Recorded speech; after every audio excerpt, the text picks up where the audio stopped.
पल है। सदन के कितने ही ऐतिहासिक पल आपकी गरिमामय उपस्थिति से जुड़े हुए हैं। फिर भी अनेक बार आप कहते रहे हैं, I have retired from politics but not tired from public life. और इसलिए इस सदन को नेतृत्व देने की आपकी जिम्मेदारी भले ही पूरी हो रही हो, लेकिन आपके अनुभवों का लाभ भविष्य में सुदीर्घ काल तक देश को मिलता रहेगा। हम जैसे अनेक सार्वजनिक जीवन के कार्यकर्ताओं को भी मिलता रहेगा।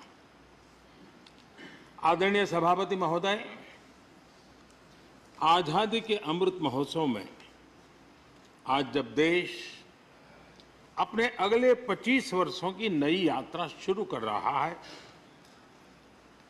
तब देश का नेतृत्व भी एक तरह से एक नए युग के हाथों में है।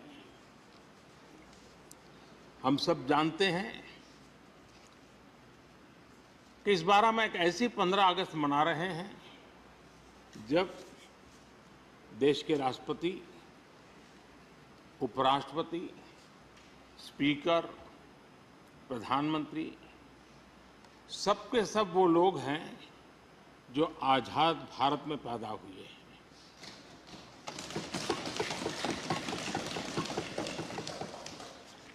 और सबके सब बहुत ही साधारण पृष्ठभूमि से आते हैं।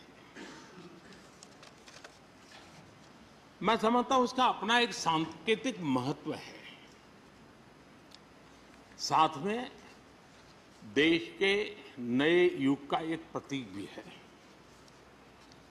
आदरणीय सभापति महोदय, आप तो देश के एक ऐसे उपराष्ट्रपति हैं जिसने अपनी सभी भूमिकाओं में हमेशा युवाओं के लिए काम किया है।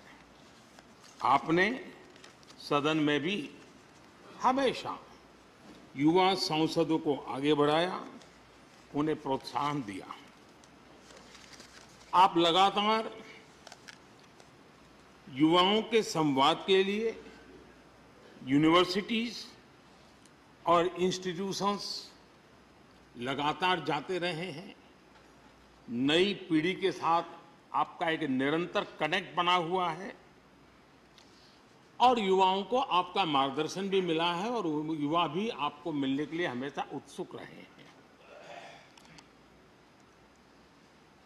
इन सभी संस्थानों में आपकी लोकप्रियता भी बहुत रही है। मुझे बताया गया कि वाइस प्रेसिडेंट के रूप में आपने सदन के बाहर जो भाषण दिए, उनमें करीब करीब 25% युवाओं के बीच में रहे हैं। ये भी अपने आप में एक बहुत बड़ी बात है। आदरणीय सभापति महोदय, व्यक्तिगत रूप से मेरा यह सौभाग्य रहा है कि मैंने बड़े निकट से आपको अलग अलग भूमिकाओं में देखा है। बहुत सारी आपकी भूमिका ऐसी भी रही जिसमें आपके साथ कंधे से कंधा मिलाकर कार्य करने का भी मुझे सौभाग्य मिला है। पार्टी कार्यकर्ता के रूप में आपकी वैचारिक प्रतिबद्धता रही हो, एक विधायक के रूप में आपका कामकाज हो, सांसद के रूप में सदन में आपकी सक्रियता हो, भारतीय जनता पार्टी के अध्यक्ष के रूप में आपका सांगठनिक कौशल्य और लीडरशिप की बात हो, कैबिनेट मंत्री के रूप में आपकी मेहनत, नवाचार का आपका प्रयास, और उससे प्राप्त सफलताएं देश के लिए बहुत उपकारक रही है, या फिर उपराष्ट्रपति और सदन में के सभापति के रूप में आपकी गरिमा और आपकी निष्ठा। मैंने आपको अलग अलग जिम्मेदारियों में बड़े लगन से काम करते हुए देखा है। आपने कभी भी किसी भी काम को बोझ नहीं माना। आपने हर काम में नए प्राण फूंकने का प्रयास किया है। आपका जज्बा, आपकी ये लगन हम लोगों ने निरंतर देखी है। मैं इस सदन के जरिए प्रत्येक माननीय सांसद और देश के हर युवा से कहना चाहूंगा कि वो समाज, देश और लोकतंत्र के बारे में आपसे बहुत कुछ सीख सकते हैं।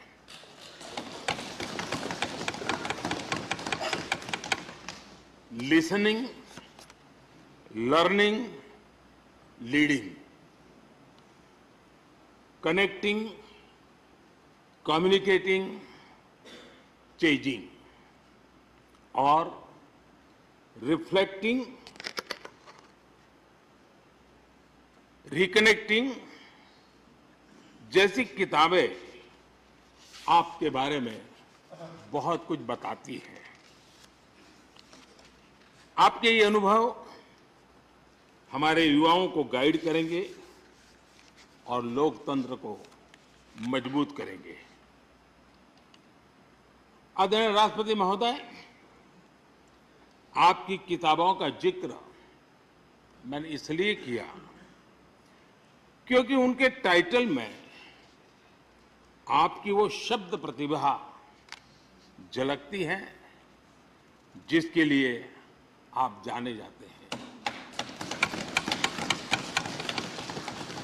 आपके वन लाइनर्स, बीट लाइनर्स होते हैं और विन लाइनर्स भी होते हैं।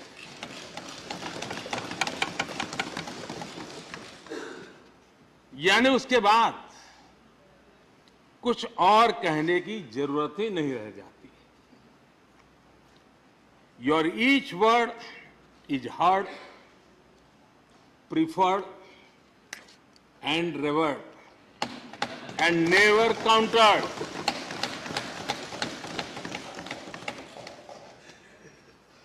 कैसे कोई अपनी भाषा की ताकत के रूप में और सहजता से इस सामर्थ्य के लिए जाना जाए और उस कौशल से स्थितियों को दिशा मोड़ने का सामर्थ्य रखे, सचमुच में आपके इस सामर्थ्य को मैं बधाई देता हूं। साथियों, हम जो भी कहते हैं वो महत्वपूर्ण तो होता ही है, लेकिन जिस तरीके से कहते हैं उसकी अहमियत ज्यादा होती है। किसी भी संवाद की सफलता का पैमाना यही है कि उसका गहरा इम्पैक्ट हो, लोग उसे याद रखें और जो भी कहें उसके बारे में लोग सोचने के लिए मजबूर हो। अभिव्यक्ति की इस कला में वेंकैया जी की दक्षता, उस बात से हम सदन में भी और सदन के बाहर देश के सभी लोग भली भांति परिचित हैं। आपकी अभिव्यक्ति का अंदाज जितना बेबाक है उतना ही बेजोड़ भी है। आपकी बातों में गहराई भी होती है, गंभीरता भी होती है, वाणी में बीट भी होता है और वेट भी होता है, वार्मथ भी होता है और विजडम भी होता है। संवाद का आपका तरीका ऐसे ही किसी बात के मर्म को छू जाता है और सुनने में मधुर भी लगता है। आदरणीय सभापति महोदय, आपने दक्षिण में छात्र राजनीति करते हुए अपना राजनीतिक सफर शुरू किया था। तब लोग कहते थे कि जिस विचारधारा से आप जुड़े थे उसका और उस पार्टी का निकट भविष्य में तो दक्षिण में कोई सामर्थ्य नजर नहीं आता है, लेकिन आप एक सामान्य विद्यार्थी कार्यकर्ता से यात्रा शुरू करके और दक्षिण भारत से आते हुए उस पार्टी के राष्ट्रीय अध्यक्ष के शीर्ष पद तक पहुंचे। ये आपकी एक अविरत विचार निष्ठा, कर्तव्य निष्ठा और कर्म के प्रति समर्पण भाव का प्रतीक है। अगर हमारे पास देश के लिए भावनाएं हो, बात कहने की कला हो, भाषाई विविधता में आस्था हो, तो भाषा क्षेत्र हमारे लिए कभी भी दीवार नहीं बनती है। ये आपने सिद्ध किया है। आदरणीय सभापति महोदय, आपकी कही एक बात बहुत लोगों को याद होगी, मुझे तो विशेष रूप से याद है। मैंने हमेशा सुना है आप मातृभाषा को लेकर के बहुत ही टची रहे हैं, बड़े आग्रही रहे हैं, लेकिन उस बात को कहने का आपका अंदाज भी बड़ा खूबसूरत है। जब आप कहते हैं कि मातृभाषा आंखों की रोशनी की तरह होती है, मातृभाषा आंखों की रोशनी की तरह होती है, और आप आगे कहते हैं और दूसरी भाषा चश्मे की तरह होती है। ऐसी भावना हृदय की गहराई से ही बाहर आती है। वेंकैया जी की मौजूदगी में सदन की कार्रवाई के दौरान हर भारतीय भाषा को विशिष्ट अहमियत दी गई है। आपने सदन में सभी भारतीय भाषाओं को आगे बढ़ाने के लिए काम किया। सदन में हमारी सभी 22 शेड्यूल लैंग्वेज में कोई भी माननीय सदस्य बोल सकता है, उसका इंतजाम आपने किया। आपकी ये प्रतिभा, आपकी निष्ठा आगे भी सदन के लिए एक गाइड के रूप में हमेशा हमेशा काम करेगी। कैसे संसदीय और शिष्ट तरीके से भाषा की मर्यादा में कोई भी अपनी बात प्रभावी ढंग से कह सकता है, इसके लिए आप प्रेरणापुंज बने रहेंगे। आदरणीय सभापति महोदय, आपकी नेतृत्व क्षमता, आपके अनुशासन ने इस सदन की प्रतिबद्धता और प्रोडक्टिविटी को नई ऊंचाई दी है। आपके कार्यकाल के वर्षों में राज्यसभा की प्रोडक्टिविटी 70% बढ़ी है। सदन में सदस्यों की उपस्थिति बढ़ी है। इस दौरान करीब करीब 177 बिल पास हुए या उन पर चर्चा हुई, जो अपने आप में कीर्तिमान है। आपके मार्गदर्शन में ऐसे कितने ही कानून बने हैं जो आधुनिक भारत की संकल्पना को साकार कर रहे हैं। आपने कितने ही ऐसे निर्णय लिए हैं जो अपर हाउस की अपवर्ड जर्नी के लिए याद किए जाएंगे। सचिवालय के काम में और अधिक एफिशिएंसी लाने के लिए भी आपने एक समिति का भी गठन किया। इसी तरह राज्यसभा सचिवालय को सुव्यवस्थित करना, इंफॉर्मेशन टेक्नोलॉजी को बढ़ावा देना, पेपरलेस काम के लिए ई ऑफिस सिस्टम को लागू करना, आपके ऐसे कितने ही काम हैं जिनके जरिए उच्च सदन को एक नई ऊंचाई मिली है। आदरणीय सभापति महोदय, हमारे यहाँ शास्त्रों में कहा गया है, न सा सभा यत्र न सन्ति वृद्धा न ते ये न वदन्ति धर्मम। अर्थात जिस सभा में अनुभवी लोग होते हैं वही सभा होती है, और अनुभव लोग वही है जो धर्म यानी कर्तव्य की सीख दें। आपने मार्गदर्शन में राज्यसभा ने इन मानकों को पूरी गुणवत्ता से पूरा किया है। आप माननीय सदस्यों को निर्देश भी देते थे और उन्हें अपने अनुभवों का लाभ भी देते थे, और अनुशासन को ध्यान में रखते हुए प्यार से डांटते भी थे। मुझे विश्वास है कि किसी भी सदस्य ने आपके किसी भी शब्द को कभी अन्यथा नहीं लिया।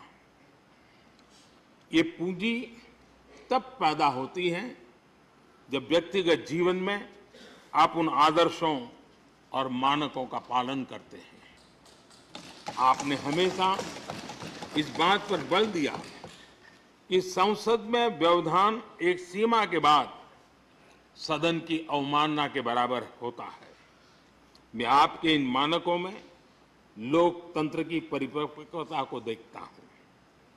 पहले समझा जाता था कि अगर सदन में चर्चा के दौरान शोरगुल होने लगे तो कार्यवाही को स्थगित कर दिया जाता है, लेकिन आपने संवाद, संपर्क और समन्वय के जरिए न सिर्फ सदन को संचालित किया बल्कि उसे प्रोडक्टिव भी बनाया।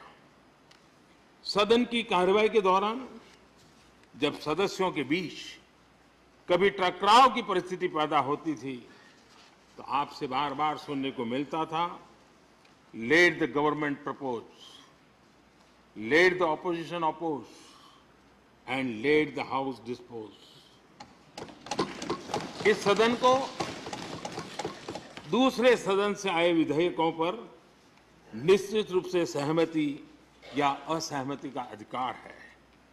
यह सदन उन्हें पास कर सकता है, रिजेक्ट कर सकता है या अमेंड कर सकता है, पर उन्हें रोकने की, बाधित करने की परिकल्पना हमारे लोकतंत्र में नहीं है। आदरणीय सभापति महोदय, हमारी तमाम सहमतियों और असहमतियों के बावजूद आज आपको विदाई देने के लिए सदन के सभी सदस्य एक साथ उपस्थित हैं। यही हमारे लोकतंत्र की खूबसूरती है।